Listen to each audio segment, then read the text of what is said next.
Esta conferência será gravada agora. E só para desligar, o pessoal desligar os microfones, para não dar interferência, quem estiver ligado, e para a gente dar início aqui. Bom, dando sequência às atividades da reunião do Instituto Autoimune, em parceria com o grupo da Universidade Federal de Pernambuco de Rio Matos, a gente vai dar continuidade às reuniões semanais que trata do tema especificamente do Covid. A ideia é a gente fazer essa discussão. A cada semana a gente tem organizado uma programação. A programação já está do mês, mas a ideia é a gente fazer a programação. E hoje a gente tem o prazer aqui de ter Ricardo Bandeira Filho. Vou fugir um pouquinho do protocolo. Eu já tenho uma admiração enorme pelo pai dele. Eu acho que a genética mostra como a genética é forte. O pai dele, para mim, é uma referência. Ele está assistindo, viu? Em epidemiologia. Então, ótimo. Então, que fique registrado. Está aí na plateia. Fico feliz de ter Ricardo Bandeira Filho aqui participando da reunião. Isso mostra que a coisa da genética é muito forte, essa transmissão de capacidade técnica, né? Então, vou apresentar Ricardo Bandeira Filho. Ele é pneumologista pela Faculdade de Medicina da USP. Ele tem a especialização em medicina intensiva, também pela USP. É coordenador de pneumologia do IMIP e tem tido uma experiência muito grande agora nessa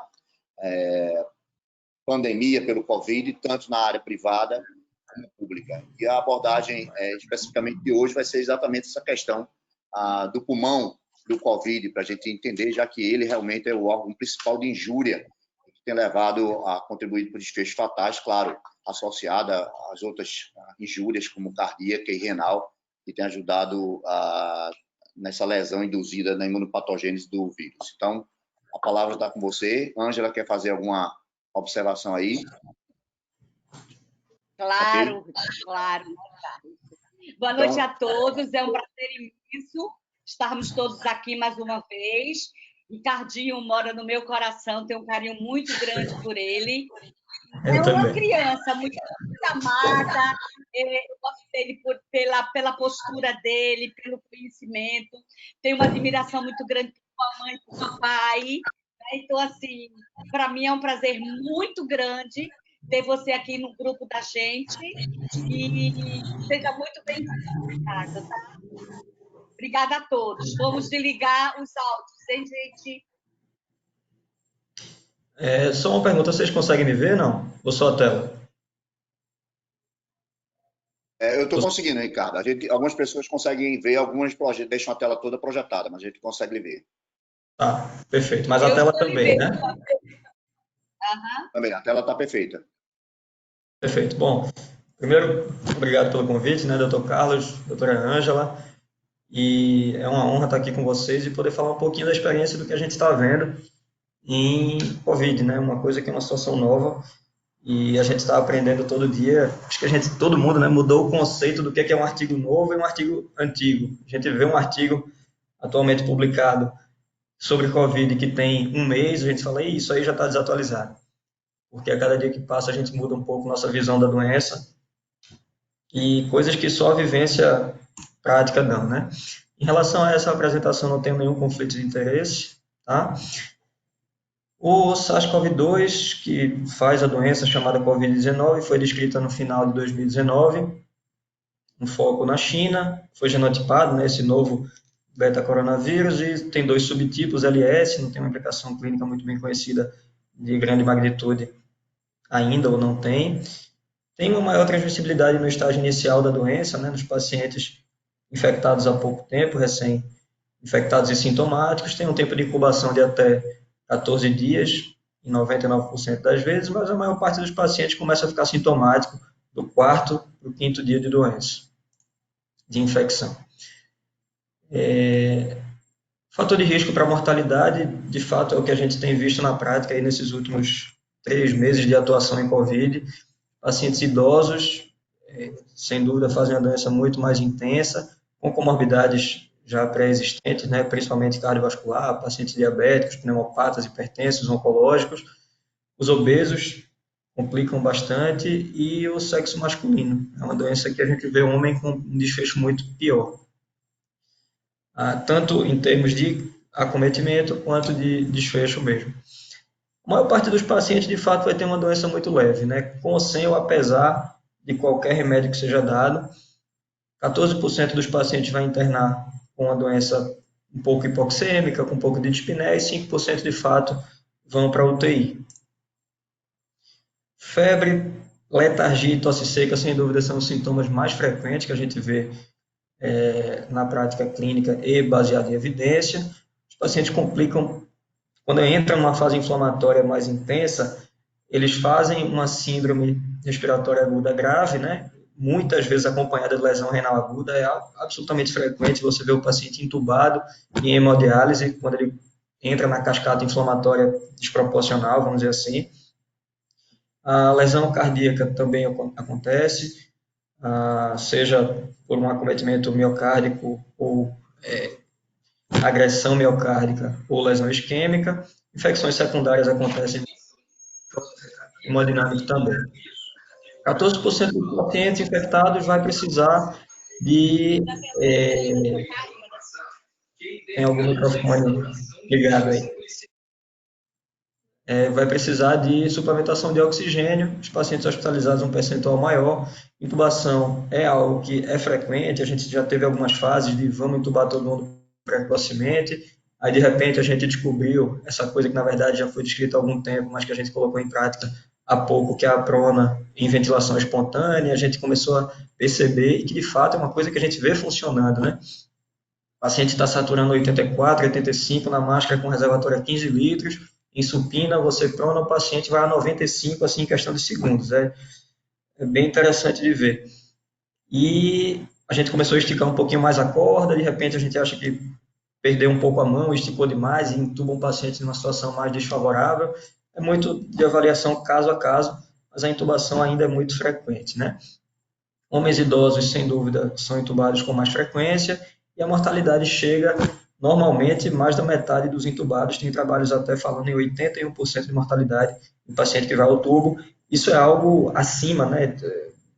A pergunta é, isso é muito acima da síndrome do desconforto respiratório? Normalmente sim, a mortalidade do desconforto respiratório é grave, fica em torno de 40% em 30 dias, de outras causas, né? Aqui, baseado em evidência, esse estudo chinês com 138, estudo retrospectivo, revendo tudo e vendo que os pacientes com comorbidade, de fato, têm um desfecho pior em termos de sobrevida ou mortalidade. Esse slide rodou o mundo, né? Acho que todo mundo já viu, todo mundo que leu já um pouco mais sobre Covid, já viu esse slide em algum momento, porque ele reflete o que a gente vê de evolução. O paciente, ele tem, na infecção inicial, no chamado estágio 1, uma resposta viral, né, aguda, e que pode evoluir ou não, a depender dos fatores de risco e da predisposição individual de cada um, para uma fase que é chamada o estágio 2, ou fase pulmonar, e aqui é onde começa a inflamação, aqui é onde o paciente define se ele vai resolver a doença ou se ele vai novamente evoluir para uma fase de hiperinflamação. Nessa fase pulmonar é quando a gente vê o desenvolvimento da hipoxemia e da dispneia, uma relação PF menor do que 300, alterações importantes nos exames de imagem, elevação de transaminases, os estudos falam aí de 18% a 22% de elevação de TGO e TGP, e a procalcitonina ainda normal. O paciente, quando passa para uma fase de hiperinflamação, é quando a gente vê, de fato, ele entubado na hemodiálise, porque isso é bastante frequente. Ele faz uma síndrome de desconforto, uma resposta inflamatória sistêmica, né, com choque e comprometimento hemodinâmico, e aí é onde a gente vê francamente elevados os parâmetros inflamatórios, como o PCR, DHL, interleucina 6 tão comentada, né, o dímero, a ferritina e marcadores cardíacos. Eu não vou entrar nessa discussão aqui, eu acho que já foi dado e é um terreno muito espinhoso. Esse artigo foi bem interessante da gente ver, foi publicado na New England, porque ele fez uma análise histológica, ele pegou 7 pulmões de pacientes com Covid-19, pós-mortem, pegou 7 pulmões de arquivo da pandemia do H1N1 em 2009 e pegou 10 pulmões de doadores de transplante pulmonar que, por algum motivo, incompatibilidade do óbito do receptor, esse pulmão não foi transplantado. E aí ele foi tentar entender um pouquinho melhor como é que histologicamente esse pulmão do COVID se comporta, além do comprometimento inflamatório parenquimatoso, né, que é comum a qualquer infecção pulmonar. Achados muito interessantes, como isso, a oclusão de pequenos vasos arteriolares pulmonares e esse componente de endotelite tão importante visto no COVID-19. A gente vai falar um pouquinho mais sobre isso mais na frente, mas isso foi um achado bem interessante. Inclusive, existe uma intersecção de expressão gênica de fatores angiogênicos entre pacientes com H1N1 e paciente com COVID-19. Mas, sem dúvida, o estímulo angiogênico e de comprometimento de endotelite é muito maior no paciente com COVID-19, quando comparado ao paciente com H1N1 e o paciente com pulmão normal. Então, de fato, esse compartimento vascular que já vinha sendo falado há algum tempo, ele está bem doente no COVID. Né? Essa angiogênese aumentada é um dos marcos histológicos de pacientes com COVID. A gente via alguns relatos de caso, um óbito aqui e ali, mas esse estudo foi bem interessante porque ele, de fato, fez a comparação em um volume maior, né? 7 pacientes. Esses achados de oclusão vascular capilar pulmonar foi 9 vezes mais frequente na COVID do que nos pacientes com influenza, H1N1 2009.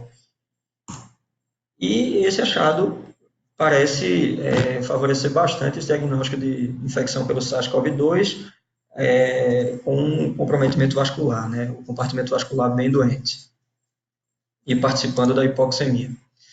Esse autor italiano, chamado Luciano Gattinoni, ele é um grande estudioso de ventilação mecânica, quem lida com UTI conhece bastante esse nome, e ele percebeu que os pacientes tinham um perfil que ele chamou de L, eu vou explicar por quê, mas era um paciente que tinha uma imagem relativamente preservada. Quando você parte para a unidade de Hounsfield, eu já vi que tem uns colegas da rádio assistindo, quanto mais negativo, mais preto, falando de uma forma simples, quanto mais positivo, mais branco, e ele viu que a média de densidade em unidades Hounsfield era baixa, né, dos pacientes com componente consolidativo multifocal, mais uma relação PF muito reduzida. A gente falou um pouquinho antes que a relação PF normal é acima de 300, né, e abaixo de 100 é uma hipoxemia bem relevante, bem grave. Então, isso começou a incomodar um pouco ele. Quando você intuba um paciente, você calcula a mecânica ventilatória, a complacência pulmonar normal do paciente intubado fica em torno de 60. E ele percebeu que a complacência desses pacientes, na maior parte dos casos, segundo ele, 80% dos casos, era preservada. Uma boa complacência pulmonar. Ou seja, o pulmão, complacência por definição, é o quanto você dá de pressão para gerar aquele volume. Falando de uma forma simples, é isso. E o clássico da angústia respiratória clássica, você tem uma complacência muito baixa, muito ruim, né? Ainda assim, com essa complacência preservada, os pacientes tinham um alto percentual de shunt, mais uma vez remetendo ao compartimento vascular da interface alvéolo-intestício capilar, da troca gasosa. Então, o que ele falou? Falou que os pacientes tinham uma média de complacência aí, em torno de 50, mais ou menos 14, com um alto percentual de shunt intrapulmonar. Então, isso é virtualmente nunca visto no paciente com SARA. O paciente, esse do COVID, com uma alta complacência. Né? Fala que o volume pulmonar está relativamente preservado, e isso também não é comum no paciente com desconforto respiratório. Sobre isso, o que ele falou? Chamou esse paciente que a gente está comentando de uma boa complacência, uma predominância da atenuação pulmonar quase normal, e uma hipoxemia importante do subtipo L de baixo, uma baixa elastância pulmonar, certo? A quantidade de gás do pulmão é praticamente normal, um distúrbio ventilação-perfusão, né? Uma hipoxemia que, segundo ele, pode ser melhor explicada pela perda da regulação da perfusão pulmonar e uma perda do mecanismo de vasoconstrição hipóxica, remetendo ao compartimento vascular. Um peso pulmonar baixo componente consolidativo amplo, a despeito do alto percentual de shunt e hipoxemia, e uma recrutabilidade pulmonar baixa. A gente vai falar um pouquinho disso mais na frente. O que é recrutabilidade pulmonar? E esse segundo subtipo, segundo Gattinoni, em torno de 20% dos pacientes com COVID, é uma SARA clássica, né? Um paciente com praticamente a hepatização dos campos gravidade dependente, com o vidro fosco aqui nas regiões mais acima. Uma hipoxemia também importante, mas uma componente de atenuação pulmonar muito maior em termos de unidade de Raunch, né? Um pulmão muito mais branco. Isso aí ele chamou de subtipo H. O RAI, que é o inverso do subtipo L. O subtipo L, ele percebeu que fisiologicamente respondia ao aumento da FiO2. Tá? E talvez não seja bom negócio a gente fazer o que a gente faz na SARA clássica, que são manobras que eventualmente você precisa manter uma PIP, que é a pressão mínima do sistema, a ventilação mecânica um pouco mais alto, porque talvez a recrutabilidade seja baixa e isso não tenha muito ganho. E você, fisiologicamente falando, quando você deixa uma PIP muito alta, você diminui o retorno venoso intratorácico, você pode ter uma repercussão hemodinâmica importante disso. Então, o subtipo L dos pacientes, eles podem ser ventilados a um volume corrente maior. Normalmente, vou falar no slide um pouquinho mais na frente, mas a gente tenta manter em torno de 6 ml quilo. E isso pode ser feito sem um risco aumentado de lesão pulmonar induzida pela ventilação mecânica, tá? Já que o risco de distensão, de tensão intersticial é menor. Ele tenta dar uma receita de bolo aqui, mas a mensagem que ele quer dar é que as PIPs podem ser menores nesses pacientes. Em situação de pandemia, muitas vezes você tem pessoas não muito acostumadas com ventilação mecânica de plantão, tanto da parte médica, quanto enfermagem, quanto físio. Então, o recado que ele quis dar foi, olha, esse pessoal acho que não precisa de uma PIP tão alta, mantém em torno de 8 a 10. E o subtipo H, aquele pulmão muito mais consolidado, deve ser tratado como uma SARA clássica. Tá? O que é recrutabilidade? A gente vê esse pulmão aqui com várias consolidações, uma PIP de 5. Tá? Existe uma coisa que chama manobra de recrutamento alveolar, em que você, de fato, quer recrutar esse alvéolo que está fechado pela consolidação. Então, você aumenta a PIP gradualmente, tem toda uma técnica até 45, e esse pulmão que estava todo fechado, você abriu, né? É o mesmo pulmão, com a PIP de 5, com a PIP de 45. É a pressão mínima do sistema. Você estufou o pulmão, você teve uma boa resposta. É um pulmão altamente recrutável. Já esse pulmão aqui, não. É um pulmão que tem uma lesão focal, aqui provavelmente o componente consolidativo e atelectásico, em que você jogando uma PIP de 45, o que é que você fez? Você distendeu o pulmão só. Você percebe que a visualização dos vasos aqui, cá você só fez esmagar vaso, você diminuiu o retorno venoso, você piorou a perfusão pulmonar nesse caso. Então, é um pulmão pouco recrutável, vamos dizer assim, que é o perfil do subtipo L, esse de baixo, né? Em cima, o subtipo H de Gattinone. Isso aqui é uma ferramenta extremamente elegante em ventilação mecânica, que se chama tomografia de impedância, em que você consegue, dinamicamente, ventilação a ventilação, ver como é que está o percentual de hiperinsuflação e de colapso, hiperdistensão e de colapso. Né? Então, subindo aqui, o paciente com uma PIP de 12, ele tem um percentual de colapso razoavelmente alto e não tem hiperdistensão.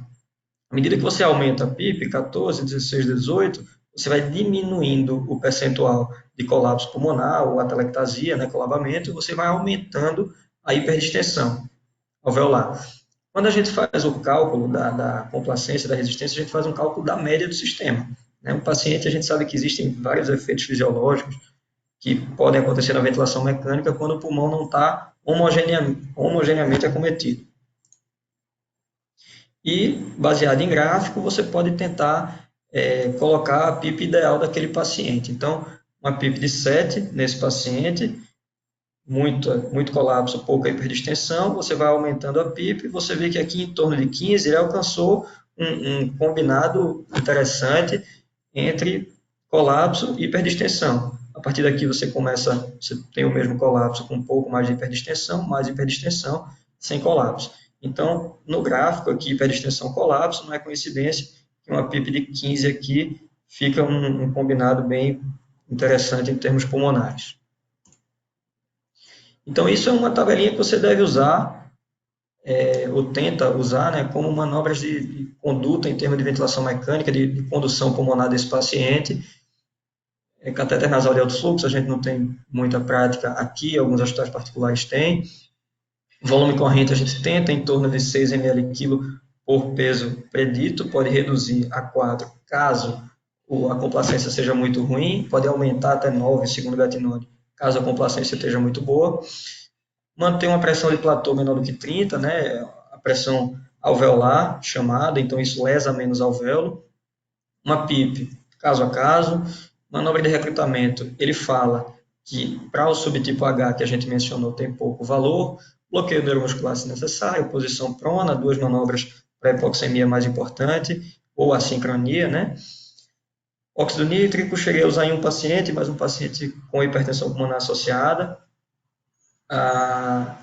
Depois, na discussão, se alguém tiver usado, por favor, é bem-vindo a opinar. E foi guiado por Swangans, né? O uso do NO que a gente fez.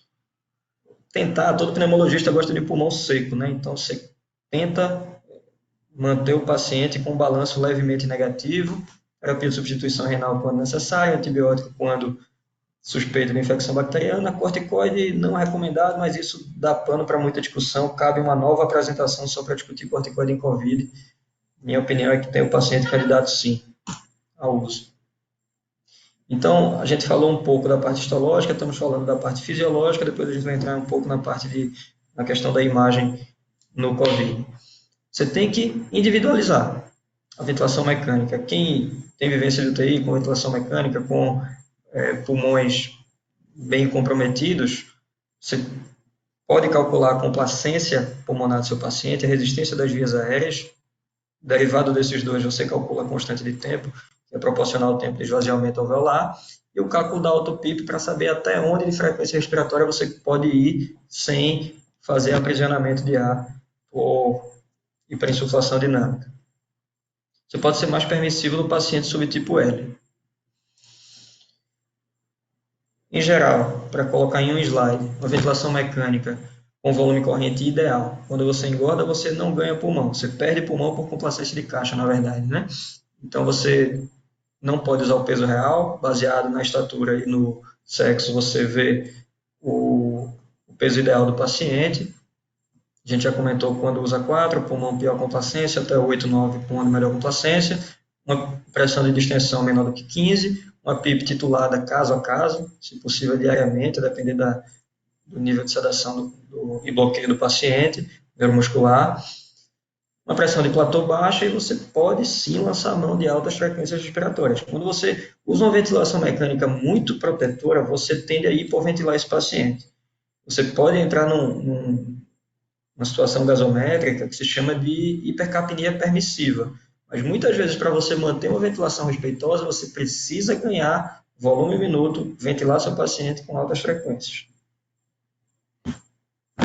Isso que tanto vem se falando, né, que é a prona espontânea, em ventilação espontânea. O que é isso? Qual é a lógica? O paciente entubado já tem evidência muito robusta de melhora de mortalidade quando a prona é utilizada no timing certo. Mas a gente começou a perceber que o paciente, na situação de COVID, que a gente tenta não fazer por conta das condições de ventilação não invasiva, que pode ser um recurso muito valioso, a gente não estava fazendo, então você saía de uma suplementação de oxigênio para o tubo, né? E situações de guerra tendem a gerar ideias novas e o mais simples possíveis. Isso foi como eu comentei, a gente vê uma excelente resposta em prona espontânea com esses pacientes. Tá? Você tem uma massa alveolar muito maior no posterior, que quando você está deitado em supino, você tem um colapso alveolar dorsal e uma hiperdistensão anterior. Aqui, da área cardíaca. Acho que tem algum microfone ligado. Alguém gente, cantando. Vocês precisam ligar o microfone, tem criança cantando. E a posição prona, que você joga essa menor massa alveolar para baixo, né, junto com o mediastino, você libera esse pulmão posterior e você tende a equilibrar melhor a perfusão pulmonar com a pressão transpulmonar e o equilíbrio, né, ventilação-perfusão. É isso que a gente vê acontecendo com uma boa resposta nos pacientes. Essa autora fala que na vivência dela, existe uma melhora na PO2 em até 40% dos pacientes e de forma sustentada em 20% dos pacientes, o que é muito bom, né? Eu já vi algumas vezes o paciente escapar de intubação por causa da posição prona e ventilação espontânea, mas ainda não tem evidência de melhora de sobrevida, mas, bom, não temos evidência de muita coisa que está sendo feita, né? E partindo um pouquinho para a imagem, que danado é isso que se chama tanto de vidro fosco, né? Que atualmente você ouviu vidro fosco, automaticamente é Covid, que para os colegas da radiologia e a gente da pneumo que vê muita imagem de pulmão, a gente sabe que é um achado bastante inespecífico, né? O que é vidro fosco? Isso aqui é do Consenso Nacional de Termos de Tomografia de Pulmão, de tórax, na verdade, em que a atenuação em vidro fosco é qualquer aumento da atenuação do parênquima pulmonar, ou seja, o pulmão fica mais branco, mas não totalmente branco a ponto de você não conseguir ver vaso em meio à consolidação. Vou dar alguns exemplos, vai ficar mais fácil de entender a quem não tem muita vivência com pulmão. Isso aqui é uma paciente com nódulo pulmonar, né, irregular especulado. Isso aqui é uma lesão em vidro fosco. Isso aqui é um adenocarcinoma de pulmão, subtipo lipídico, que classicamente faz uma lesão em vidro fosco. Aqui é um nódulo semissólido, o componente sólido com o halo de vidro fosco ao redor. Esse aqui é um aspecto que eventualmente a gente vê em COVID, que é chamado de aspecto de paveamento em mosaico ou crazy paving, que é a superposição de vidro fosco com o espessamento do septo interlobular, né? Então você vê aqui o lóbulo pulmonar secundário desenhadinho pelo espessamento septal interlobular com uma superposição de vidro fosco em cima. Isso aqui os colegas da reumatos que estão cansados de ver, é uma pneumonia intersticial não específica, uma paciente com esclerose sistêmica, uma pneumonia intersticial não específica do subtipo celular, né? Você vê que tem pouca distorção arquitetural pulmonar, e aqui a mesma pneumonia intersticial não específica, mas no subtipo fibrótico, que eventualmente a gente vê essa imagem em COVID também numa fase mais tardia, tá? Especialmente essa aqui. E essa é uma imagem que é bem interessante do ponto de vista didático, porque ele combina a consolidação com o broncograma aéreo, com o vidro fosco aqui e a atenuação de pulmão normal. Então, para quem não é muito acostumado, eu sei que o público é bem heterogêneo, para a gente falar um pouquinho de imagem, né? Isso aqui é um paciente com vidro fosco bilateral, é um clássico COVID, né? Não, esse é um paciente com uma sarcoidose alveolar, tá? Componente alveolar maior. Esse aqui, que também é um COVID, não, um paciente com reação intersticial à amiodarona, que também faz um acometimento de vidro fosco. Por que eu estou batendo tanto nessa tecla? Porque a gente vê muito paciente com suspeita de COVID, vamos dizer assim, por conta de achado de vidro fosco, mas pode ser congestão, infecção, neoplasia, absolutamente qualquer, pode ser uma reação inespecífica a qualquer coisa. E essa imagem que a gente vê muito no COVID. Mas aqui é uma pneumonia organização criptogênica, antigamente chamada de BUP, mas aí percebeu-se que o componente alveolar pneumônica é muito maior do que o componente bronquiolar e mudou o termo para pneumonia organização. Essa imagem veja, hoje chegando um paciente com isso em qualquer emergência é igual a COVID e realmente é o que a gente vê na maior parte das vezes, mas do ponto de vista de imagem pode confundir. O paciente na imagem, isso aqui foi um trabalho com achados de tomo em 90 pacientes com COVID, ele viu que já no início, mesmo o paciente bem no início da infecção, dos sintomas, na verdade, ele pode ter já achados tanto de vidro fosco quanto de consolidação. À medida que ele vai caminhando temporalmente, o componente de vidro fosco continua, mas o componente de consolidação aumenta. Esse azulzinho é misto, né? Então, consolidação, vidro fosco e um achado misto. E aqui, dois pacientes que têm algum tipo de alteração, percebe-se que o vidro fosco sempre está lá, a consolidação está lá também, e começa aí a partir do 6º dia de doença, quando eu tenho um recrutamento maior de fibroblasto, diferenciação em miofibroblasto, depósito de tecido colágeno, um componente fibrótico da doença, né? Seja por conta da ventilação mecânica, seja por conta do estresse intersticial causado somente pela doença. E alguns autores começam a classificar, do mesmo modo que Gattinoni classificou de forma fisiológica, praticamente, a evolução da imagem desses pacientes, porque o paciente com uma fase muito precoce, vamos dizer, um assintomático com uma PCR positiva, ele ainda assim pode ter opacidades em vidro fosco esparsas, né? Ou alguns micronódulos centrolobulares com um halo de vidro fosco, já denotando um componente infeccioso parenquimatoso pulmonar. Já o paciente com alguns dias de sintoma, você começa a ter um edema intersticial, um exudato alveolar.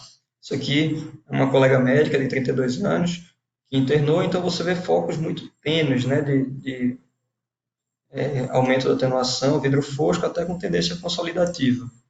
No campo mais abaixo, você percebe essa descrição clássica, que é o vidro fosco multifocal com predomínio periférico, né? Você vê que a região medular do pulmão está mais preservada do que a região subpleural. Isso é o clássico do COVID, numa fase inicial. O paciente pode ficar só nisso ou pode evoluir doença. Com o passar do tempo, ele vai aumentando o componente consolidativo, como a gente viu naquele estudo, com diversas tomos, e com o passar mais do tempo, né, a partir do 7º dia de doença, ele pode começar, se não regredir a doença, uma fase consolidativa mais franca, com um predomínio de consolidação mais densa. Então, esse aqui também é um colega médico de 31 anos, com um componente consolidativo bem mais importante, né, do que a gente viu, ainda assim com algumas lesões em vidro fosco, multifocais, aqui um comprometimento também medular, não só periférico, aqui consolidações, né, mais densas, com comprometimento mais periférico, que é o clássico do COVID. E aqui uma mulher de 83 anos que tem um componente consolidativo obviamente muito maior, pode ter um componente de co-infecção bacteriana, mas dificilmente foi. É uma paciente que estava muito estável do ponto de vista laboratorial, hemodinâmico, renal, só caindo parâmetros inflamatórios, só hipoxêmica com essa imagem. Então, a gente tende a atribuir um pouco mais a evolução da doença mesmo, do COVID, e é nessa fase que eu acho que entra, talvez um pouquinho antes, a discussão do corticoide, já que a gente sabe que a pneumonia organização, e essa é uma imagem absolutamente compatível com a pneumonia organização, é uma histologia muitíssimo córtico-sensível. E isso a gente tem essa experiência principalmente dos pacientes reumatológicos, né? Paciente com, por exemplo, miosite autoimune, lúpus, que faz pneumonia organização, e a gente dá corticoide, a gente tem uma resposta que costuma ser muito boa. A pneumonia organização é uma histologia que tem uma tendência fibrótica um pouco menor. Então, talvez o timing certo de você dar o corticoide, a dose certa e o paciente certo, é o que a gente está precisando achar. Ainda assim, você vê que aqui ela começa a ensaiar uma bronquiectasia, né? Já um componente de deformidade da arquitetura pulmonar por conta da evolução da doença. E na fase bem tardia da doença, a gente começa a ver algumas alterações mais cicatriciais mesmo, como retrações, linha subpleurosa e uma consolidação menos algodonosa, que é essa que a gente está vendo nessa imagem. Ela passa a ser mais retraída, mais dissolvendo aquela consolidação que estava, com linhas aqui, né? E um componente de vidro fosco mais residual, difícil de explicar assim de uma forma muito objetiva, mas componente aqui de já bronquiectásico, com bandas. Então, a gente percebe, os colegas aí que têm mais vivência com imagem de pulmão, percebem que isso claramente é um pulmão que está tentando se organizar após uma infecção importante. Aqui, mais uma vez, em fase tardia. Essa imagem não é minha, as outras sim. E aqui uma bem interessante de ver, uma fase inicial do COVID, que ele aumenta o componente consolidativo, aqui um foquinho de vidro fosco também, que vai ficando mais denso, mais consolidado ao passar do tempo, e termina com essa imagem, com essa linha residual e em fase de resolução radiológica. Aqui aquele aspecto que a gente mencionou do paveamento em mosaico, o crazy paving, que é a superposição de septo com vidro fosco, ele amplia com o passar do tempo e ele dissolve, né, esse componente de aumento de atenuação da opacidade pulmonar. E aí vem uma coisa muito interessante que eu acho que é muito digno de debate. Como a gente comentou no início, pouco mais de 80% dos pacientes vai ficar bem, vai ter uma evolução benigna, né? Quando você combina o perfil clínico Então, um homem idoso, obeso, com às vezes 2 ou mais comorbidades, com um histórico recente de algo oncológico, a gente imagina que ele vai ter um prognóstico, uma evolução de doença mais difícil. Mas também tem o perfil individual, né, da resposta inflamatória dos pacientes. Isso a gente tem visto na prática, a despeito de toda a discussão sobre terapêutica e o que dá e o que não dá, na fase precoce, na fase tardia. Isso são alguns. É um rapazinho de 18 anos, ficou entubado por 7 dias, fez uma lesão renal aguda, sem hemodiálise, hemodinâmica importante, e teve alta em ADM. Tem algum microfone ligado? Bem, aqui é um colega médico que foi, a gente usou a imagem dele como exemplo, ficou entubado bastante tempo, ele tem asma, como comorbidade, e dislipidemia, fez uma lesão renal aguda, que reverteu na UTI sem necessidade de hemodiálise, teve alta bem também. Aqui o protótipo do paciente que complica, né, que é o homem idoso, esse aqui ficou 20 dias entubado, foi traqueostomizado, decanulado posteriormente, ficou em hemodiálise muito tempo, fez uma instabilidade hemodinâmica absurdamente grave, uso de 2 drogas vasoativas, 67 anos, esse segundo com 70, 25 dias entubado, não chegou a ser traqueostomizado, hemodiálise muito tempo e fez instabilidade hemodinâmica também. E aqui é o exemplo da individualidade da resposta, né? É uma pacientezinha de 91 anos, com uma fibrose pulmonar avançada, ela tem uma saturação basal, incrivelmente, na individualidade também da doença intersticial pulmonar, de 96%, ela chegou a 91%, mas alguém tinha que avisar ela que ela estava doente, porque ela não estava nem aí. Ela estava chateadíssima de estar internada, afinal, ela estava sem dispneia, filhas médicas, então, perceberam a hipoxemia e levaram até a emergência. O paciente que teve alta com 7 dias, não é coincidência que eu ainda estou todo paramentado aqui, e o paciente teve uma evolução absolutamente benigna, só com suporte de oxigenoterapia, que os pacientes já tinham saído de isolamento, né? Foi no dia que saiu do isolamento. Então, é bem interessante perceber a individualidade, obviamente, do perfil genético com o ambiental, mas da resposta dos pacientes. É isso que eu acho que dá muito pano para a discussão de qual é o tratamento ideal, se é só suporte, se tem mais alguma coisa que a gente pode fazer. É isso.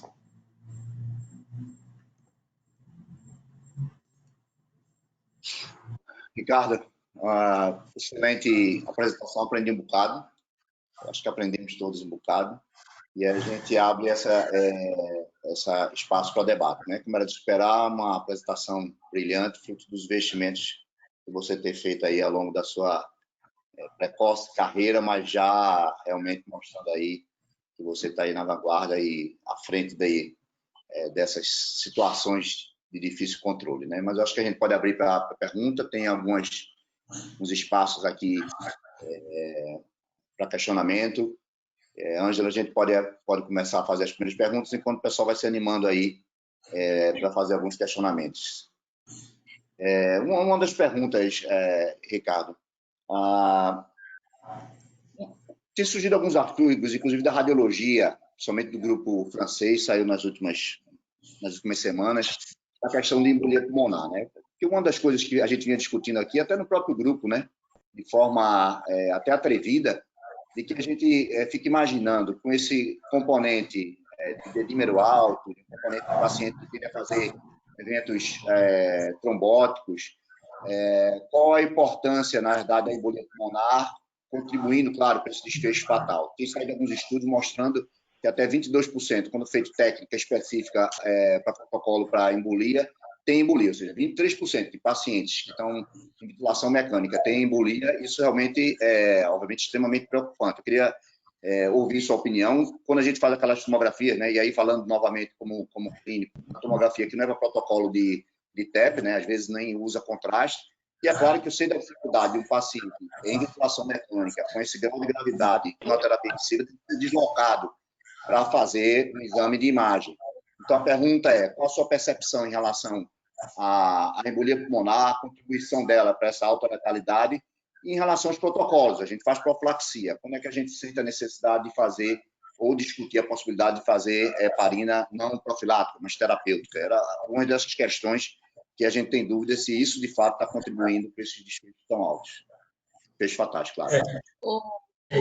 Deixa eu juntar a pergunta minha com a tua, Carlos. Aí, Ricardinho responde. Parabéns, Ricardinho, eu aprendi bastante. Se eu tiver Covid, gente, cata Ricardo. Olha o que eu estou dizendo. Não vai ter, não. Mas se eu tiver, olha, todo mundo vai saber rápido e você vai lá. Eu entendo o seguinte, quando você terminou a aula, duas coisas ficaram assim, não sei se está errado, bem na minha percepção, que a ventilação ela é fundamental. Se você souber trabalhar a ventilação para o paciente, você já deslanchou. Você pode fazer o que você quiser, mas se você não souber trabalhar a ventilação do paciente, você vai complicar. E aí, puxando o gancho do Carlos, eu imaginei, se eu souber trabalhar bem a ventilação, e pelo fato do fenômeno trombótico, da lesão endotelial, que ocorre em quase todos os pacientes, será que a ventilação e a anticoagulação seriam duas coisas fundamentais? Esses são dois pontos realmente muito importantes na discussão do COVID. A gente vê na prática que os pacientes eles têm uma hipoxemia muito desproporcional à mecânica, à fisiologia pulmonar quando a gente intuba eles, né? Pelo menos na maior parte dos casos, que é o que o Dr. Gattinoni descreveu e é o que a gente vê mesmo. Então, você intuba um paciente que, em tese, devia estar com um pulmão péssimo, ele tem 45, 50 de complacência, uma coisa ótima de se ver em termos de ventilação mecânica. Da anticoagulação, é algo que já vinha sendo discutido há algum tempo. Tá? Esse artigo do Gattinoni, dos dois subtipos LH, ele foi relativamente no início da nossa pandemia. Acho que foi em março, isso é quando a gente aqui estava começando.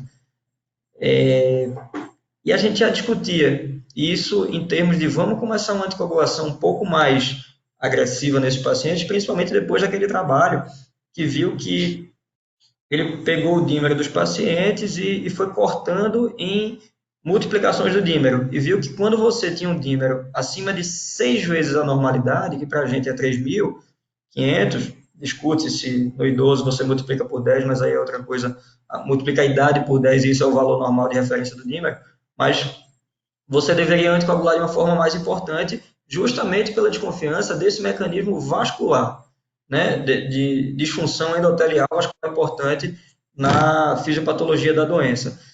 E eu lembro que desde o início que a gente discutia isso na UTI, a gente já falava, olha, vamos colocar uma anticoagulação mais agressiva. E aí o que a gente começou a perceber? Intubava o paciente entrava em hemodiálise. Intubava o paciente em hemodiálise. E os filtros de hemodiálise, eles trombosavam com uma frequência muito maior do que a gente estava acostumado a ver. Então, um filtro que devia durar aí quase 72 horas, em torno de 72 horas, em 12 horas estava trombosado. A gente só entender que o paciente ele tinha um componente vascular importante. Eu sou a favor de uma anticoagulação mais efetiva, lógico, você tem que calcular o Rasbled do paciente, ver se é um paciente que tem alguma contraindicação maior, mas que eu tenho praticado na maior parte dos casos é o que se chama da anticoagulação profilêutica, né? Que é o meio do caminho entre profilática e terapêutica. Eu acho que é uma boa conduta, mas lógico, a gente está discutindo tudo isso aqui numa situação nova, pode ser que eu esteja falando uma bobagem sem tamanho, semana que vem tudo isso cai. Sobre TEP, eu vi esse artigo, eu confesso que a minha vivência em TEP é menor, vamos dizer assim, minha casuística de TEP nos pacientes COVID é menor. A gente sabe que a imagem da embolia pulmonar, a despeito de uma anticoagulação efetiva, ela pode ficar por meses, né, na imagem. Então, em diversos pacientes eu tive chance, que tinham uma hipoxemia um pouco mais refratária, um desmame de oxigênio mais difícil, eu fazia uma cintilografia, ventilação, perfusão, e em pouquíssimos eu achei TEP. Então, o que me parece é que é uma doença muito mais de microcirculação, né, do que de macrocirculação, quando você junta com as citocinas inflamatórias da resposta inflamatória sistêmica da sepse, quando você junta com a estase sanguínea e aí desorganiza tudo do ponto de vista hemodinâmico do paciente. Você acha que a gente sempre, obviamente, tem que ficar claro, você comentou e deu a explicação, e, obviamente, questionando, né, a letalidade maior de 50% do paciente da ventilação mecânica. E a gente fica tentando encontrar motivos, claro, para tentar diminuir isso, mas como você tem falado, parece que a inflamação é um componente importante. Mas você acha que, claro que você tem uma experiência grande, mas que a injúria pulmonar induzida por ventilador, você acha que isso também pode contribuir para essa letalidade? As pessoas estão familiarizadas na condução do paciente com esse padrão? Bom, eu acho que a ventilação mecânica é algo, a boa ventilação mecânica é algo fundamental. É algo que, por ser uma linguagem muito matemática, muito física, né? Quando a gente vai estar aprendendo ventilação mecânica, a gente vê muito número, muito cálculo, aquilo costuma assustar médico. É algo que, e numa situação de pandemia, que você teve que adiantar a formatura de médicos para poder colocar no mercado, para poder dar conta de hospitais de campanha, e aí vai. A vivência, sem dúvida, é importante com ventilação mecânica. Sou um grande apaixonado por ventilação. Acho que no paciente com o subtipo L, que tem um pulmão um pouco mais preservado, a chance de erro é menor, porque você pode ser um pouco mais permissivo. O estresse intersticial pulmonar está em menor intensidade. Mas o paciente que faz um subtipo muito consolidativo, ele precisa de uma atenção muito especial na ventilação mecânica. Tá? O que eu gosto de deixar como recado em aula de ventilação mecânica é cálculo de mecânica pulmonar. Complacência, resistência, constante de tempo, auto-PIP. Com isso, você tem a fisiologia do seu paciente na mão. E você vê o que é que o seu paciente está pedindo, né? E aí você vê o que é que consegue dar a ele. O ventilador tem que se adaptar ao paciente na medida da ventilação respeitosa. Eu vou só fazer uma observação, Angela. Quem quiser ficar com a câmera visualizando Ricardo, sei lá em cima, você pode clicar, pode ativar a câmera de quem está ativa e visualizar a sua câmera. Ricardinho, se quiser tirar a apresentação dele, como apresentador, também ajuda. Mas não vamos ficar muito, não, para não tirar de nada. Mas quem quiser ver a imagem mais próximo. Eu gastei todo o painel. Carlos, deixa eu perguntar uma coisa para Ricardo. Ricardo, a gente já sabe a percentagem de pacientes que evoluem com fibrose pulmonar e os seus pacientes com fibrose pulmonar que faz a COVID, como que as coisas aí, como é que funciona? Porque eu estava lendo que, por exemplo, as drogas antifibróticas, algumas delas tem que ter cuidado com insuficiência renal, toxicidade hepática, se a gente deve tirar ou não deve tirar, se pode continuar ou não.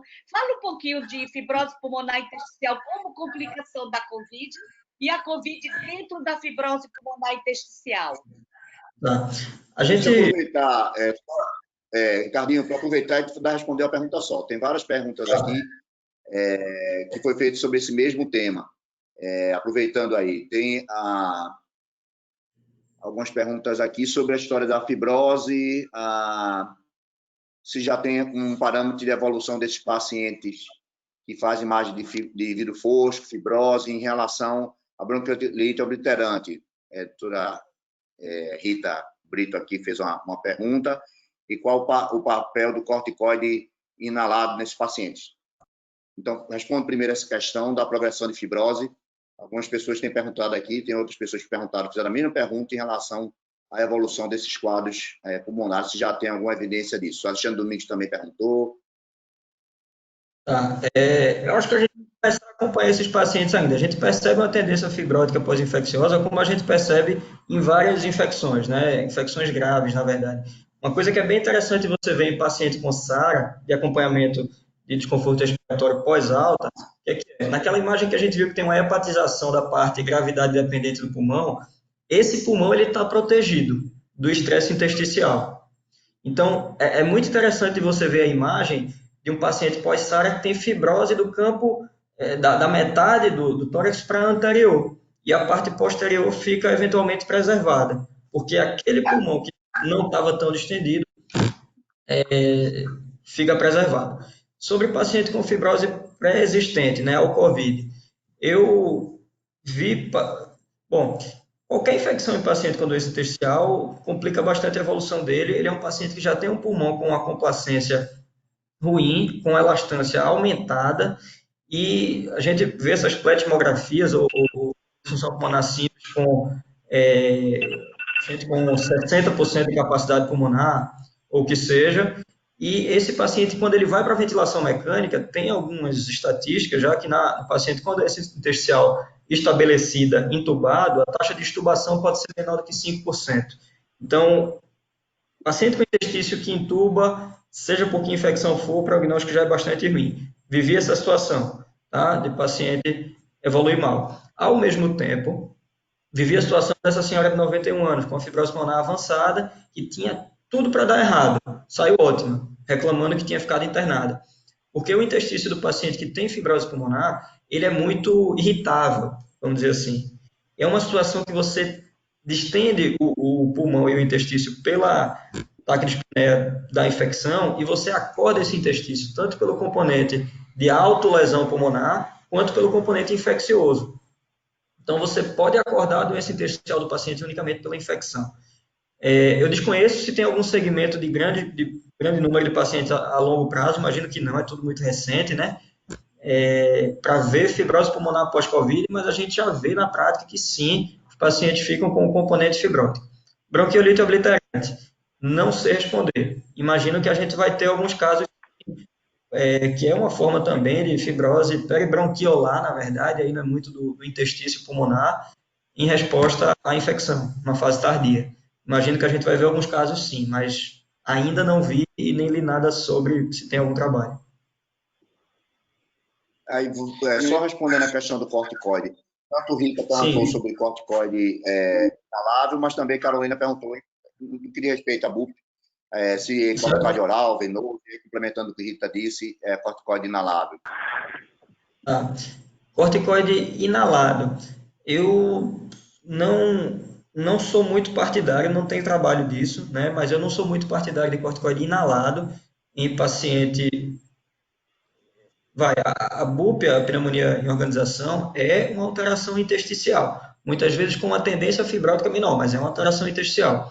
Então, a gente costuma usar pouco corticoide inalado, os poucos casos que você usa é sarcoidose, quando está em desmame do corticoide via oral, porque você sabe que pode segurar um pouquinho a atividade da doença pulmonar. E em relação ao corticoide sistêmico, isso dá muita confusão.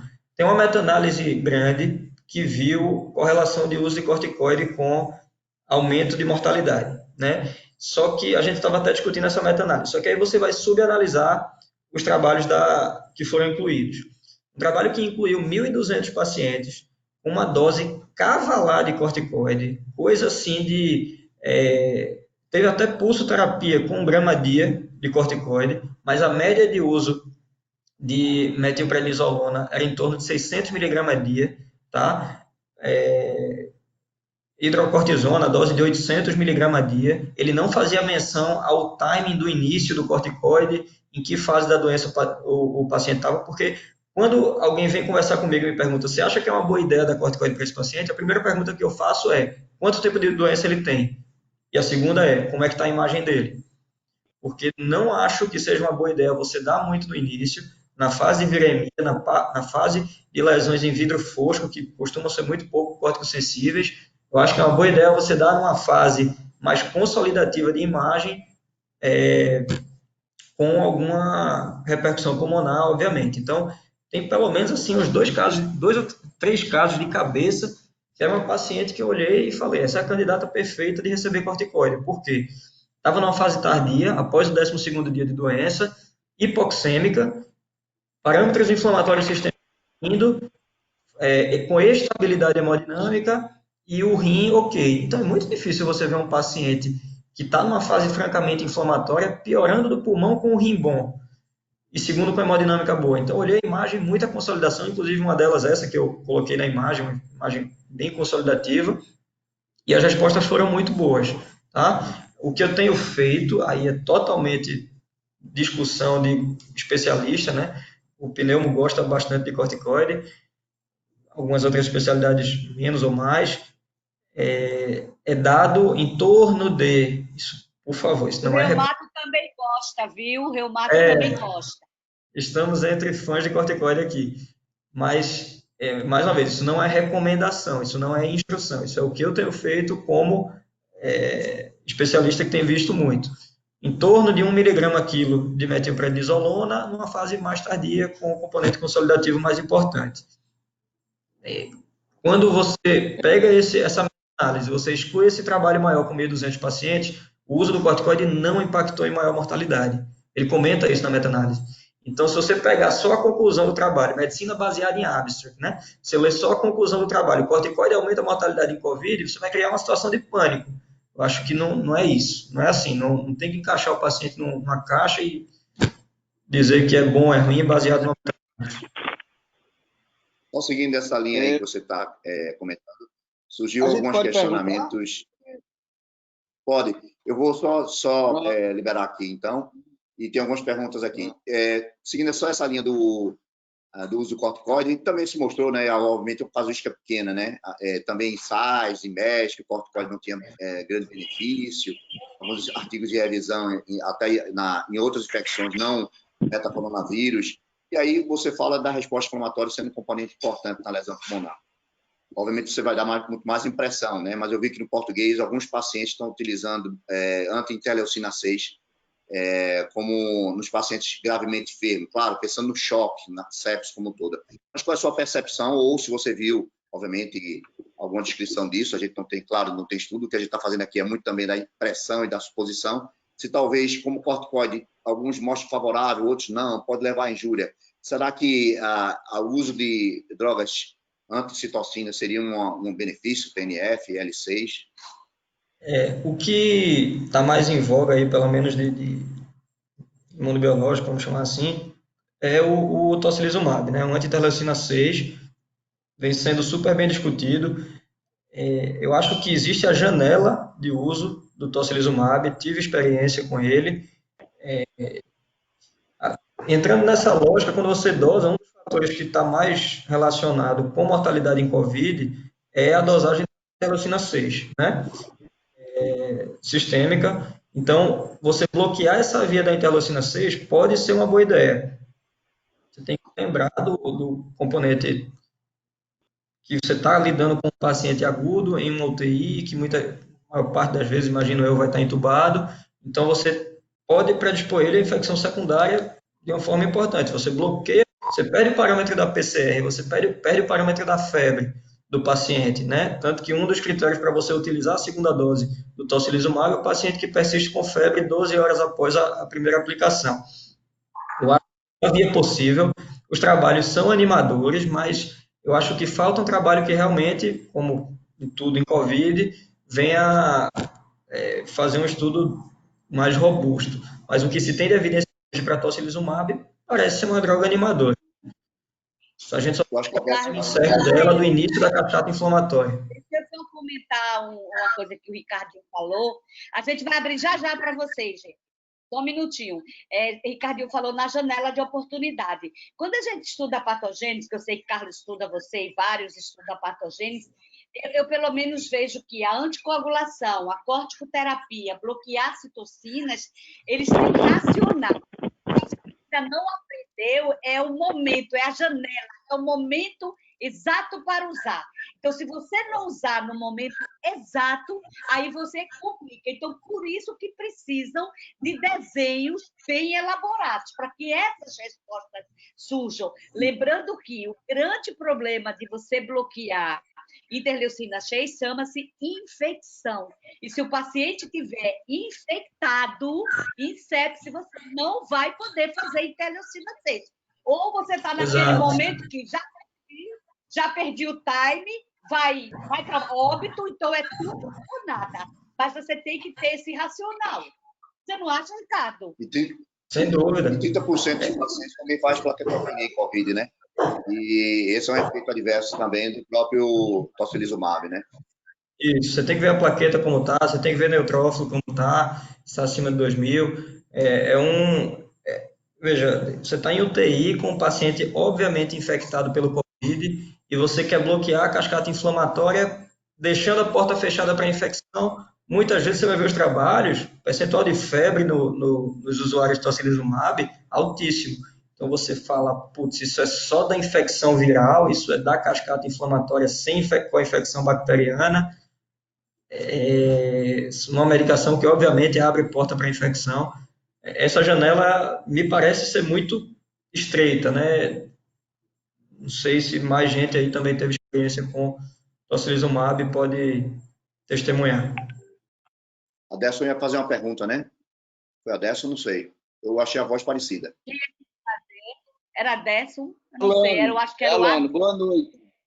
Alano, boa Alano, noite. Como é que tá você? Saudade, viu?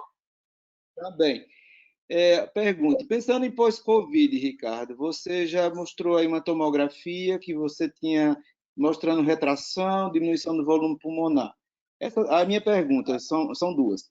Você repetiu a tomografia com quanto tempo após o paciente receber a alta?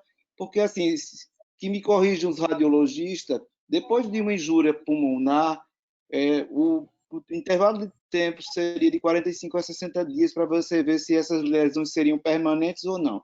Tu fizesse esse controle com quanto tempo? Pensa assim, Não, esse do exemplo está internado ainda. Eu não repeti a imagem em ninguém mais alta. Ok. Mas, assim, tu tem ideia de qual seria o intervalo de tempo ideal para fazer um controle, se esse doente vai ter limpar a imagem ou ele já depois desse intervalo ele vai ficar com o pulmão com fibrose, alguma lesão cicatricial? Eu acho que esse tempo que você mencionou aí, em torno de 60, falaria de 60 a 90 dias, é um bom tempo, né? Para a gente ver o que é que fica de imagem, o que a gente costuma fazer em doença intersticial, você lida bastante com doença intersticial também, até para a gente ver tratamento. E uma coisa que eu costumo fazer é fazer a toma inicial, seguir com raio-x, né, e fazer a segunda toma com 60, 90 dias para ver o que é que ficou. Acho que em muitos vão ficar retrações fibrocicatriciais, mas eu me pergunto se vão ter relevância clínica ou se vão ser só aquelas sequelinhas que a gente vê muito em imagem de pulmão e não vão nem vem, saturação boa, capacidade de exercício, muitas vezes até prova de função pulmonar normal. Tem uma outra pergunta obrigado. Aqui. Parabéns pela apresentação. Ok, Alano, obrigado. Amanda perguntando aqui, Pires, poderia justificar a persistência do paciente de acidose respiratória, sem hipoxemia, o paciente já na fase tardia da doença, sem patologia pulmonar prévia. Você tem visto isso nos pacientes intubados com COVID? Sim, o intubado, a gente consegue manejar a acidose respiratória com relativa facilidade, né? O paciente mais chato de você manejar o CO2 é o paciente obstrutivo, porque aí você tem que lidar não só com o componente parenquimatoso pulmonar, mas também o componente de via aérea que está carregando isso. Então, ele é um pouquinho mais complicado. Mas a gente pode pensar principalmente em músculo, né? Os pacientes muitas vezes ficam intubados, média de intubação 2 a 3 semanas no mundo. Então, o paciente fica com bloqueador neuromuscular, muitas vezes usa corticoide, disglicêmico por conta do uso do corticoide, acamado. Então, todo esse componente de fraqueza muscular pode contribuir para isso. Falando no paciente pós-extubação. Você tem visto padrão, também está perguntando de doença fibrosante, talvez ele tenha visto algum caso de rápida evolução. O paciente evoluir 3 semanas da doença com doença fibrosante de rápida evolução. Isso não é um padrão que eu tenho visto, tá? A doença intersticial pulmonar é um pacote de doenças que um percentual deles é a fibrose pulmonar, né? Mas a gente tem outros componentes não fibrosantes da doença intersticial. Doença intersticial de rápida evolução, a resposta é sim. Fibrose pulmonar de rápida evolução, a resposta é não. Não tenho visto. A gente costuma ver, inclusive, mais uma vez, remetendo à reumatologia, nos pacientes com dermatomiosite, especialmente o paciente com anti-MDA5 positivo, ele faz uma doença intersticial fibrosante de rápida evolução.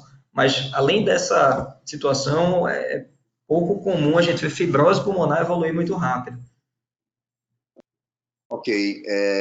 Tem uma outra pergunta, Roberto Rodrigues, falando em relação à heparinização. Só para você tentar esclarecer um pouco aqui, talvez não tenha ficado claro, se você tem decidido para a heparinização profilática, você falou na questão intermediária, e da heparinização plena, tem algum outro critério que você define para fazê-lo, ou só quando tem confirmação de embolia pulmonar documentada? Eu acho que depende da chance de sangramento do seu paciente. A quem não conhece, o Dr. Roberto Rodrigues é o presidente da Sociedade Paulista de Pneumologia, está acompanhando e prestigiando a gente. Depende da chance de sangramento do seu paciente. Você pode calcular no índice no Hasbled, ver qual é a chance hemorrágica que ele tem. Se o paciente tem uma chance baixa, um homem jovem, sem comorbidades, com um dímero muito alto, acho que vale a pena você manter uma anticoagulação terapêutica, né? Seja com heparina não fracionada, seja com inoxaparina. O paciente que é um idoso tem uma chance hemorrágica maior, aí a gente pega mais leve, tende a deixar um pouco mais naquele profilêutica, né? Entre o profilático e o terapêutico.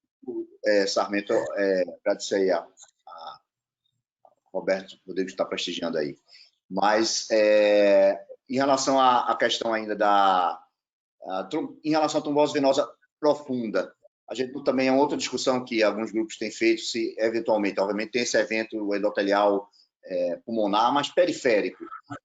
Também não tenho visto nenhum estudo especificamente se valeria a pena avaliar nesses pacientes. Isso porque a gente teve recentemente um colega médico que fez trombose venosa profunda dos dois membros bilateral de forma relevante. E aí veio a discussão no grupo se isso deveria ser feito em rotina, se realmente esse evento local ou, na verdade, é um trombo à distância. Obviamente, claro que tudo está sobre hipótese. Acho que a pergunta dele ficou em torno de quando pesquisar TEP, né? Isso porque eu concordo com ele. Na verdade foi minha, mas é isso mesmo. Desculpa. Foi minha, mas dúvida. É que bloqueou o áudio, desculpa. Não, eu estou dizendo, foi uma pergunta minha, mas é em relação a isso, por conta desses episódios que têm acontecido isolamento. Será que vale a pena a gente fazer algum rastreio em relação a isso? Já que tirar um paciente de uma situação de entubado, ventilação mecânica, para deslocamento, para fazer exame de imagem, nessa condição é difícil. Né? Será que essa origem é periférica ou no próprio pulmão, se vale a pena fazer alguma triagem desses pacientes para decidir, por exemplo, como falou o professor Roberto Rodrigues, de fazer a parinização plena, por exemplo? Eu acho que não tem muito protocolo bem estabelecido de quando você rastrear evento tromboembólico. Eu confesso que eu tenho visto pouco, como Francisco, que é um colega excelente radiologista de tórax, que vê bastante pulmão, mencionou que tem visto pouco, a maior parte dos exames negativos. Minha conduta quando o paciente ele tem uma evolução satisfatória, eu não tenho pesquisado ativamente. Quando o paciente está um pouco mais refratário na hipoxemia, ou obviamente faz um eco e tem sinais de hipertensão pulmonar, aí a gente pesquisa. A gente tivemos essa discussão até recentemente com Demetrios, infectologista, porque nossa discussão foi, e o paciente fica ótimo clinicamente, mas no momento da alta ainda tem um dímero. O que é que a gente vai fazer com esse cidadão? A gente vai mandar ele com anticoagulante para casa, a gente vai só dizer vai lá e depois a gente vê o que é que acontece? Coisa que não tem muito resposta. Eu confesso que eu não tenho muito protocolo rígido para pesquisa de evento de TEV, né? Tromboembolismo venoso, e é um terreno bem espinhoso. Eu acho que talvez o que falte mais evidência para a gente conduzir. Eu posso falar? Acho que respondeu Roberto Rodrigues. Tem uma pergunta de Francisco Sarmento, né? Não sei se você leu e se respondeu. Sim. Dentro do contexto fisiopatológico, doença microtrombótica, alteração endotelial, com esse trabalho utilizando, que você falou, o dedímero, para iniciar a parinização plena. Quando vocês têm solicitado tomografia para TEP, você já respondeu, eu particularmente tenho visto muitos exames TEP, a maioria deles negativo. Foi isso aí que eu... Pronto, beleza. Porque tem colega que tem pedido rotineiramente, já na imagem, com o protocolo TEP, sabe? Eu não tenho feito isso. Eu tenho bastante receio da disfunção renal em COVID. Vejo que é o paciente que mais complica, é o paciente que você vê basicamente três coisas, né? O acometimento pulmonar, Mas quando entra na cascata inflamatória, vivenciei isso diversas vezes. O paciente estabiliza do pulmão, se organiza o pulmão dele, mas a cascata inflamatória pega no rim e na hemodinâmica. Então, o paciente entra em choque, com necessidade de droga vasoativa, e o paciente entra em hemodiálise. E aí o desastre acontece. Eu não sou muito partidário de contrastar paciente rotineiramente, não. Deixa eu só dar um spoiler. Dia 18, a gente vai ter a parte vascular. Então, a gente vai trabalhar coagulação, vai trabalhar tudo isso com o doutor Emanuele Tenório, que é vascular. Então, vocês estão todos convidados já, hein, gente? Ok, eu acho que quem quiser também se posicionar mais alguma pergunta, acho que já estamos... Eu quero fazer uma pergunta, Carlos. Eu, só respondendo a sua pergunta, Francisco, eu sou radiologista. Eu não sou da área de patologia, mas vi algumas aulas de patologia, e o que eles têm dito em relação ao que você perguntou é que a maior parte dos pacientes, a trombose ela é local e não embólica. Então, Esqueci de responder isso. Verdade. a maioria dos casos ela é uma trombose pelo próprio fenômeno e fisiopatologia da doença, é uma trombose local, pela própria fisiopatologia e não embólica. A embólica é em raros casos. Somente essa mesma verdade para estudo de fígado também. A gente fez uma revisão descritiva, não uma revisão sistemática, que está para ser publicada, e a gente viu que os estudos patológicos também no fígado é esse mesmo padrão. Ou seja, são os eventos trombóticos locais, assim como deve ser realmente no pulmão. Mas, obviamente, como o paciente faz o estado de hipercoagulidade, ele, teoricamente, teria disposição para TVP, assim como o professor Roberto comentou. Acho que valeria a pena até, dentro de um ensaio, dentro de um estudo observacional, começar a testar esses pacientes, né? A gente não tem feito isso na prática, pelo menos a percepção que eu tenho é que ninguém está fazendo nenhuma avaliação nesses pacientes de forma rotineira, mas concordo que isso seria mais para equipamento de estudo observacional. Foi muito nisso a minha pergunta. Como é uma doença tromboembólica local, TEP, eu concordo muito com o que o Ricardo falou. É mais se você está pensando em uma doença arterial secundária, ou uma trombose extensa, mas o que eu vejo é que não muda muito a conduta, mas, contudo, o que eu vejo de tomografia de tórax de TEP é rotineira. Entendeu? Eu acho que é uma coisa que a gente tem que ir conversando com quem solicita, com talvez o fato de ter muita gente jovem agora entrando nessas UTIs. Não sei, enfim, não sei. Também, Francisco, eu acho que tem que se levar em consideração toda a logística que tem na solicitação de uma tomo com protocolo TEP, né? Não é simplesmente um xizinho que você marca ali, protocolo TEP. Tem toda a questão de potencial de reação, efeito adverso, os tempos de obtenção de imagem, o jejum do paciente, a logística de enfermagem. Então, não é só um xizinho, tem muita consequência. Exato. Os benefícios, né? Carlos, tinha alguém que queria fazer uma pergunta. Eu acho que tem um J, acho que é RRJ, que queria, ele tentou falar, eu acho. Ligou até... Não, na verdade, estão me ouvindo? Alô? Estão ouvindo? Oi. Estamos ouvindo. Não, na verdade, eu quero... Quem está falando aqui é Roberto, aqui de São Paulo. Eu quero parabenizar e cumprimentar vocês aí do Instituto Altimune, aí o Ricardinho, inclusive, estou vendo ele todo elegante aí, de paletó aí para dar a aula, né? Assim, pela excelência da medicina realizada em Pernambuco. A aula foi excelente. Essa pergunta que eu fiz, na verdade, é porque esse é um dilema. Eu assisti ontem até uma aula aqui, que é do Caio, que é um dos médicos do grupo de circulação aí do HC, onde o Ricardinho também atua, ele está terminando o doutorado dele, e saiu ontem um protocolo do ACCP, que é do CHEST, falando sobre anticoagulação desses pacientes, e também eles têm essas dúvidas. Eles sugeriram que sempre que possível fazer tomografia com contraste, só que o Ricardinho lembrou aí muito bem que esses pacientes muitas vezes têm lesão renal, então tudo muda diariamente nessa doença. Se você ficar, o bicho come, se correr, o bicho pega, mas tem muitos pacientes aí realmente que tem um quadro de infarto pulmonar associado. Então, a pergunta era até para perguntar se nos pacientes dentro da UTI, se ele já valeria a pena deixar todo mundo com paralisação plena, desde que dentro da UTI os pacientes, mesmo se fosse sem tomografia, com angiotomografia, né?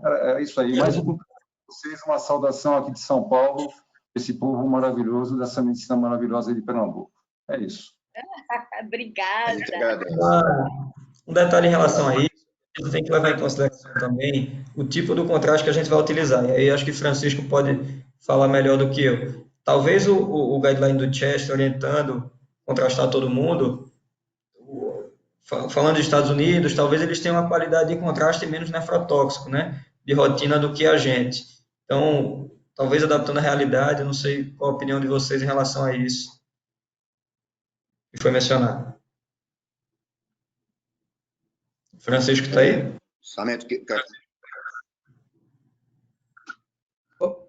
Não, em relação ao contraste, eu acho que a gente não tem tanta diferença em relação, pelo menos que eu saiba, em relação aos contrastes externos. O nosso contraste é um contraste muito bom, entendeu?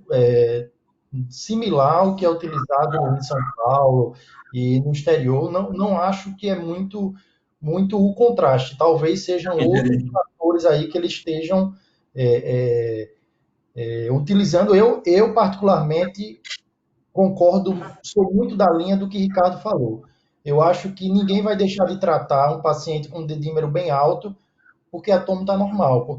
Então, assim, você trata o paciente, não o exame. Eu vou muito nessa linha e eu acho que se o dedímero está alto, o paciente está ruim, dentro da própria fisiopatologia, você tem que tratar com ou sem TEP positivo. Eu acho que é mais ou menos isso.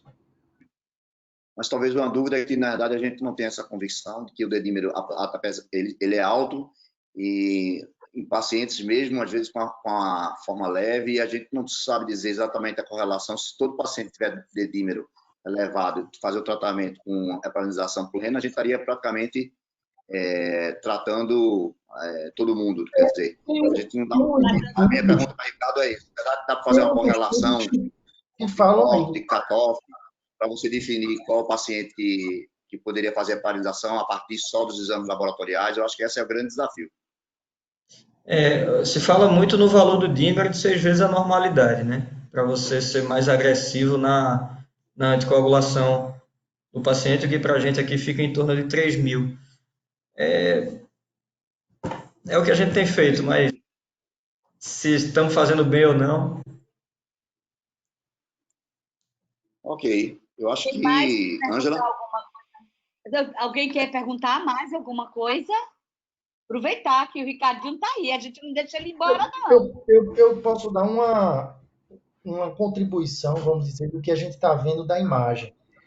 Uma coisa que tem me chamado bastante atenção em relação à diferença, em relação a esses pacientes, ao controle, vamos dizer. Alguns pacientes a gente já tem visto uns controles tomográficos, é que nas infecções anteriores a gente via muito, como até Ricardinho falou, aquelas infecções por barotrauma, naquela porção anterior dos lobos inferiores, da porção anterior do lobo médio e dos lobos superiores, porque aquela região posterior ela estava poupada, o alvéolo preenchido, e eu tenho visto muito um padrão, vamos dizer, eu queria até saber o que é que Ricardinho tem visto aí também, mais um padrão, vamos dizer, aquele padrão de pneumonia em organização, muito pela resposta. Então, não tenho tanto visto aquele padrão de barotrauma, não sei se o pessoal está manejando bem esses pacientes ou ainda não deu tempo para ver, mas o que eu tenho visto é meio uma resposta pulmonar via pneumonia em organização, alguns já querendo umas bronquiectasias, mas eu estou percebendo um padrão diferente dessa resposta pulmonar em relação aos trabalhos que tem falando das infecções anteriores. Qual é a tua impressão, Ricardo, em relação a isso? O que eu tenho visto também é isso, é que o paciente ele faz muita pneumonia em organização, principalmente aí baseado nos trabalhos que a gente viu numa fase mais tardia, né? E não tenho visto aquela concordo com você, acho que o que eu tenho visto é pneumonia organização. E como a gente viu nas imagens até de pacientes aqui, já iniciando, ensaiando uma bronquiectasia de tração, né, como se fosse já rasgando um pouquinho o interstício para deixar isso como sequela. Eu acho que esse, se houver, posso estar errado, eu acho que esse é o momento do corticoide numa dose, obviamente, razoável, né? Não vamos pulsar o paciente, como algumas a gente tem visto, eventualmente, relatos, mas eu acho que esse é o momento do corticoide. BUP é uma coisa que é muito corticosensível, e a gente evitando sequela a longo prazo, a gente talvez esteja fazendo bem ao paciente. Ok, eu acho que já temos aí uma hora e meia. Eu acho que agradecer, né? Tivemos aí mais de 100 pessoas perguntando aí, algumas pessoas perguntaram aqui, ainda tem uma pergunta sobre VNI, né? Toda aquela discussão. Quer comentar alguma coisa sobre VNI, Ricardo? Sim, VNI eu acho que é uma que a gente está subutilizando. Eu concordo que uma vez que você passa daquela fase de maior transmissibilidade da doença por parte do paciente, você fica muito mais tranquilo para utilizar. Lógico que o mundo ideal, pressão negativa, a gente não vai ter em todo canto. A Gisele fez uma pergunta aqui sobre VNI, deixa eu ver aqui, além das indicações clássicas, EAP e DPOC, indicando no paciente satura bem, mas que inicia esforço respiratório para evitar PSIL. Postergando a intubação, eu acho que essa definição do timing da intubação é muito tênue. Eu concordo plenamente com Gisele é uma colega intensivista, e o timing da intubação é uma coisa que já mudou, como eu falei, a gente intubava muito precoce, a gente via que o tempo de intubação era muito longo, depois a gente começou a empurrar um pouquinho, prona espontâneo, máscara com reservatório. Eu acho que a VNI tem seu papel, o repouso muscular é uma boa, evitando esforço, mas a reavaliação não é colocar o paciente em VNI e viver, é você olhar e a cada 30 minutos, uma hora no máximo, aí, gente que fala em duas, você está reavaliando o paciente clinicamente, gasometricamente, para ver se você não está postergando e fazendo mal a ele e vai entubar no pior momento clínico.